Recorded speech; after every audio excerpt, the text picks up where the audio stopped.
చంద్రబాబు నాయుడు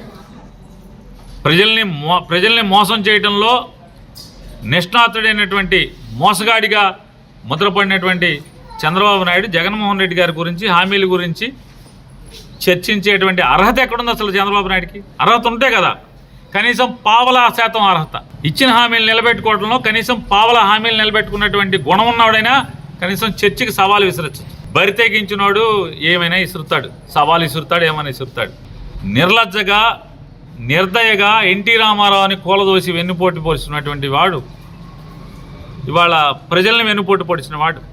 14 ఏళ్లలో కనీసం ఒక్కటంటే ఒక్కటి ఇది చంద్రబాబు పథకం.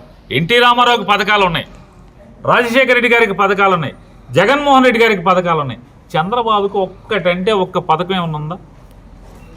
తన 14 ఏళ్ల పరిపాలనలో తను ముద్రేసుకున్న ఒక్క పథకం కూడా ఈ రాష్ట్ర ప్రజలకు అందించిన వాడు, ప్రజల్ని మోసాలు చేసేవాడు, అధికారం కోసం ఎంతకైనా బరితెగించేవాడు.